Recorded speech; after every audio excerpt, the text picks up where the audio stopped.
Zachary, my man, welcome to the YouTube channel. What's up, man? Nice to have you on. Have me on. Yeah, absolutely, dude. It's cool to have you here. It's been, a few months working together. December, you Yeah, obviously just had your biggest month you've ever had, which was a little contrary to what it looked like when we first started working together. So if you could just kind of, give yourself the floor, introduce yourself, just kind of explain where you're from, what you do, how old you are. sure. Yeah, my name is Zach. I'm based in Canada, New Brunswick, close to like Quebec and Montreal. Essentially started this PR agency back in like 2021 in like December late, but it really only started picking up in like April or so. And then I met you, Garrett, like September, just seeing your stuff on Twitter, seeing you're crushing it in sales, helped one of my friends as well. I was like, hey, like, why not just do the same thing, invest in myself and just see how it turned out, man. I mean, I'd say it worked out pretty well. So definitely happy with working with you and the team. And yeah, it's been a great experience so far. Yeah, absolutely, dude. And you're kind of juggling like running your business in college as well, right? Good news. I actually dropped it. Literally like last week was supposed to start back classes, but I was not able to just register again. So that was an unfortunate event, but it happens. Mom wasn't really happy at first, dad either, but we'll get used to it. It'll be fine. Yeah, yeah, absolutely. Because this would be what year of college for you? This would be my like I'm in my second year. I finished like that first semester, but I had like another one, and then I had like another 2 years to go. And then in my mind, like the way I was doing it, I literally had like two classes per semester. So I was finishing this degree in like 10 years. I had no plans of finishing it either way. So it's like, just why not? Just cut it here, stop with this. But yeah, it is what it is. That is like precisely when I dropped out of college. It was like this semester. I think I might have Hmm. finished it, but I was like attended like I had classes, but I wasn't really going to Going out, yeah. them. But Yeah. cool, dude. Was it difficult to kind of juggle running your business in college? To be honest with you, I literally just showed up to class. I just did my shit on my computer. And then, like most of classes, I literally, like 2, 3 days before, just look at the PowerPoint, just retain every information, throw it on the test, and I would still do really great. So it wasn't really that it took my time. The thing was really meant more like the mental aspect of it, just knowing, like, hey, like you have this plan B, you're in university, college, like you're good. I didn't really like that. I wanted that like extra push, like, hey, like you're on your own, you have to make this shit work, or this is it. I don't know. I thought that was like the key like factor that made me decide on just going full time with this. Why'd you kind of like that push or maybe look for that push? Um, I mean, you have like all your friends, university, college, just really all at the same place. They're not doing much. You just really feel like just comfortable somewhat, just staying where you are and just not really doing much. Like at the moment, like I still feel somewhat comfortable because I literally just live with my parents, free rent. But like I'm in the talks of just like looking at like moving in an apartment with my girlfriend. Have a friend that wants to go to like Colombia, kind of considering just going for like a month or so if they actually invite me. So just feel more free. It's just way more nice than having like a commitment, knowing like, hey, Monday, got to go to class. I don't even want to go there. It's a waste of my time, but yeah, I don't know. It's weird. You going to like Medellin or what? No, I don't even know how to pronounce the name. It's like Cartango. I'm not even sure how to pronounce it. Yeah, I've actually in the midst of booking a Colombia trip too. I've heard it's beautiful down there. I've been to Mexico, but not quite Colombia. So I've Yeah. heard good things though. But anyway, dude, you obviously run like a PR agency. So who do you typically work with? Like, what type of clients do you work with, and what exactly? Mhm. Yeah. So most of the time, like just to give it like the right idea as far as like the ICP, typically it will be like companies that have between like 10 to like 100 employees or so. Typically it's more like 75. They'll either be in like the finance space, recruiting, real estate. And I think we've had like a few e-learning companies as well. These are really like the main focus clients that we really work with a lot.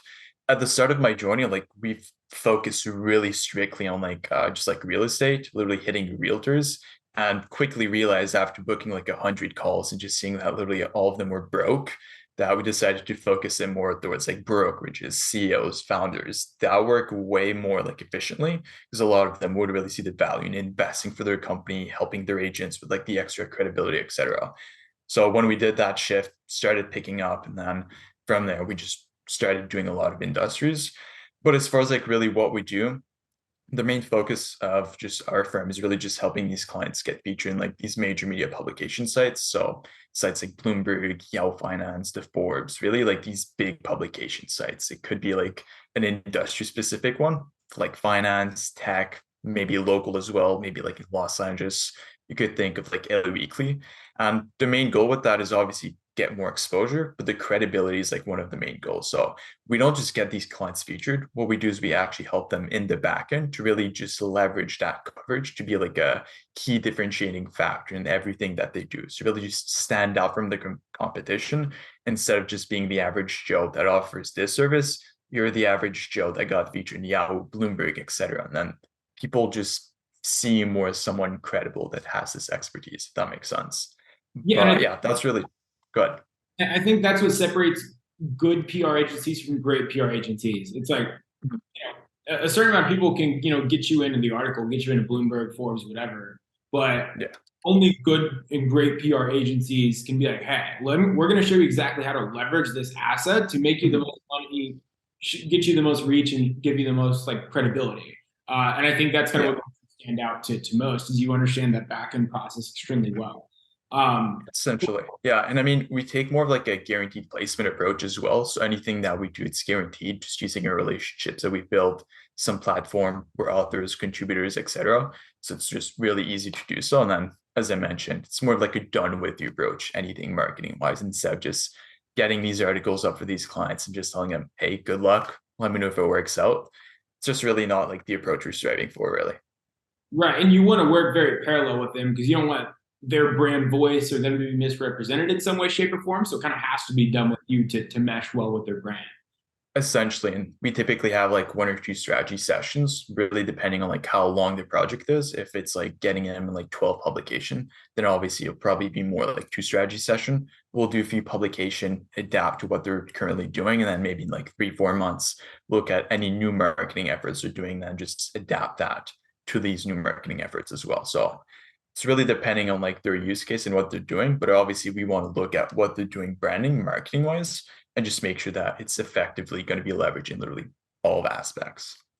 And this is why I love working with like online service-based business owners that are taking their own sales calls because you are so damn good at what you do when it comes to PR.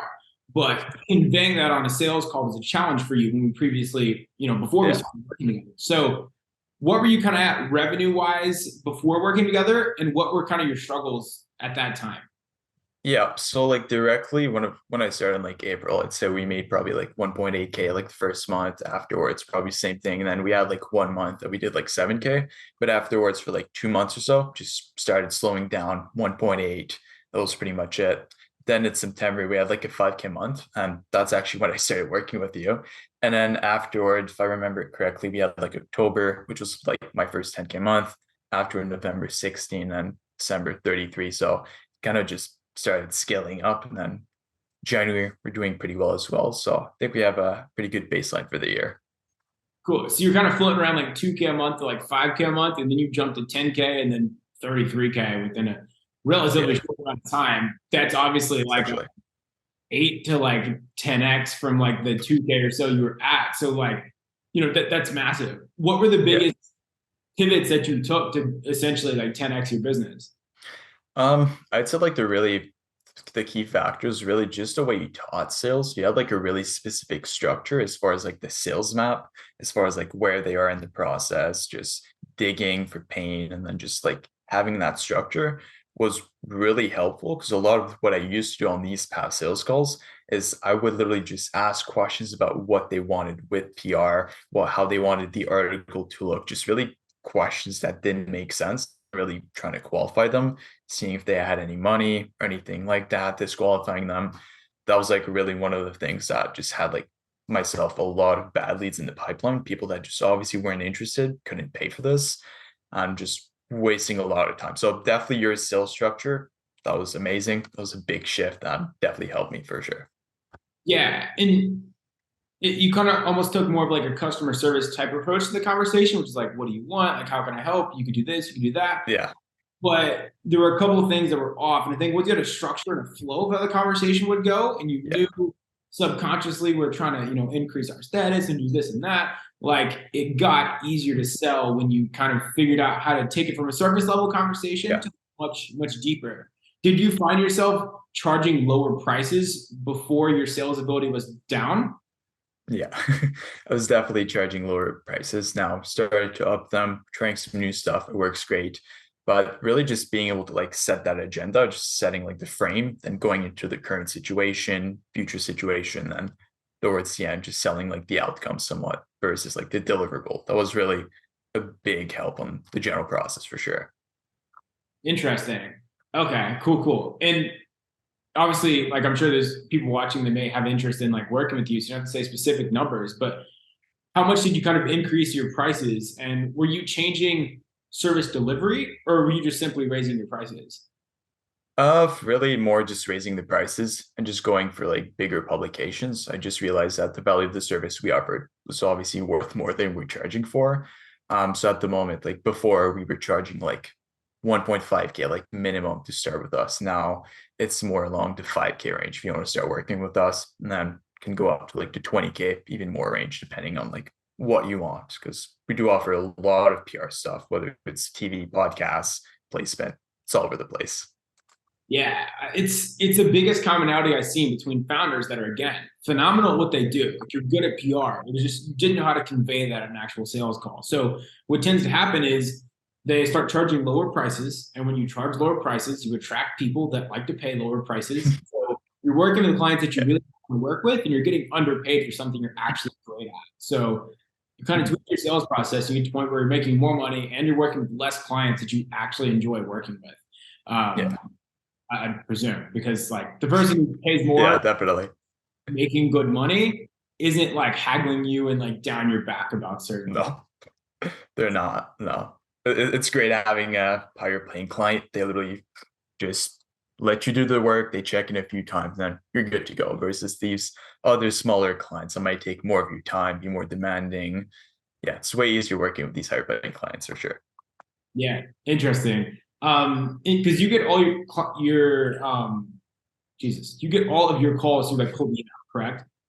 Yeah, I mean, we've done like some LinkedIn outreach as well, maybe like a little bit of Instagram, but definitely email has been outperforming any like outbound strategy that we've been using. It's been crushing it for us, like sending so many emails that it's just not possible for us to not book calls. So it's great, That's awesome. Output is king at the end of the day. The more you do, like essentially. the more book, the more money you make. Um, Easy. now that you've kind of cracked, like 30K and you're looking to kind of maintain that pace and obviously grow, even further, you're obviously dropped out of college now. So you have a lot more time on your belt. So what's kind of the goals for 2023? Maybe some even like shorter term goals, and like what do you kind of do to hit those? Yeah, so at the moment for us, it's really more about like systemizing everything, just being able to have like flow properly, being able to like communicate with clients just way easily, and then obviously continue scaling the volume that we're doing, just get more calls, get more clients on board, and then of course like upselling them and everything like that. As far as like the sales process, I mean, just obviously getting more calls on the calendar, and then maybe in a few months or so, get some SDRs just on board, start taking some calls for us, and then it's going to make the process way easier, scale to the moon, hit that 50, 75K a month easily. So yeah, that's the plan for 2023. Yeah, absolutely. It's so cool to me that I worked with Carson before I worked with you, because like obviously he's the one that referred you into the program because he did PR with me and crushed it, and his business is like 8 to 10x what it was prior to working with me as well. Good. And he gets to the point to where he's like, all right, I'm on like 12 freaking calls every single day. Like I'm maxed out. My calendar has zero white space. Like Yeah. I need a sales team. And then we kind of work with them on that same process. So I'd assume around 60, 70-ish K a month, you're going to hit that same feeling of like, I can only close so many deals and be on so many sales calls before I realize I have a whole business to run. And that'll be time to where a couple SDRs and like maybe a closer, probably one SDR, one closer, and maybe two SDRs will be kind of the next step to scale from 60, 70K a month and beyond. Yeah, essentially the time to send you a Slack message, say, hey Garrett, let's turn this up. I need some reps. We got plenty. Good to hear. We got plenty. Awesome, man. What were kind of the biggest? I know you kind of mentioned like the structure of the sales call itself, but for going for someone who, you didn't have a sales job or you've never really sold anything aside from your own service previously, were there any other key takeaways that you kind of gathered from the sales training? I mean, really just being able to listen to these calls of you just going through like general teaching, whether it's like certain personalities, how to go through like the sales map. And I think you ran through like a few like example sales calls. So you just like breaking them down. That was really helpful. Just seeing like little things like, hey, this person did that. They could have done that instead. Just really helps you like say like, hey, I could do this in my own sales calls, and that would really just be more efficient for a process. So yeah, definitely one of the main other key takeaways for that. Yeah, everyone loves those call recording breakdowns because it's like you could say, quote unquote, here's what I would say on paper and in this situation. But when it's live and you see a mistake and I critique it, it's very like, oh, wow, that's why that happened. Yeah. Super interesting. And I guess to the online service-based business owner, or really just anyone watching this video that's maybe they're selling their own service and they're not sure if sales is a bottleneck for them or not, or maybe they don't have structure in their sales call, like what would you kind of say to that person as far as how to break past, wherever Zach was, 4, 5, 6 months ago? Get some help, really. Just stop trying to do it yourself, trying to figure shit out and think like, hey, like I can figure this out. I'll just look at a few videos on YouTube and then just put in their apps. Like you can take in their reps, but at one point you're just going to do so many reps that you're going to keep wasting the leads that you have in your pipeline when you could just get help, get better at what you do, and just have those leads be closed more easily, be more efficient with those leads, and then just at the end of the day, just close more leads. So definitely going to a guy like you, sales wise, just helping you with the general process and just really being able to hone that down to just improve your closing or just sales structure in general, really. That's an interesting perspective. I've mentioned that to a few people that are in like really narrow markets. Like we've had one guy who is actually a client. We kind of do some consulting here and there for. He has a podcast for like it's around swine.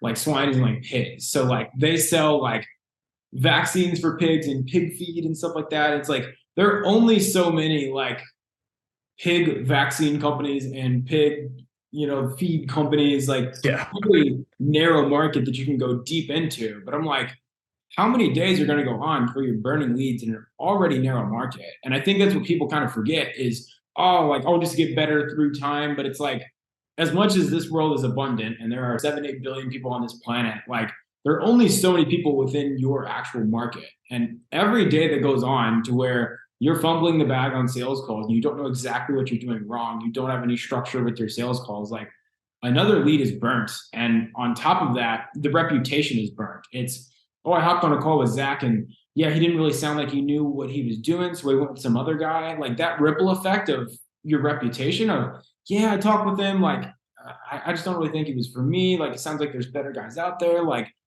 that will like basically taint and poison your market. And I think not enough people think like that. So it's a very interesting point. Definitely just being able to just really adapt, find the help you need. Just, I mean, like you said, if you have a market of 10,000 people, what are you going to do? Just send out 10,000 emails, just non-personalized? No, you're obviously going to take a more like personal approach, do some calls, maybe even show up in person, because you're limited with the amount of people you're going to target. You want to make sure that you're more efficient. Maybe reach out to like 100 leads per week and just make sure that you crush it. And then you book maybe like 10 calls or so. So yeah, definitely about the approach, be efficient. And then, that's my key takeaways for sure. Absolutely, man. Well, thanks again for hopping on this podcast. We'll have to do another one when you're about 60, 70K in a few months here. Yeah, for sure. Let's do it. Yeah, it's long overdue. Well, thanks again for hopping on and I will catch you later, my man. Sounds good. Thanks for having me on.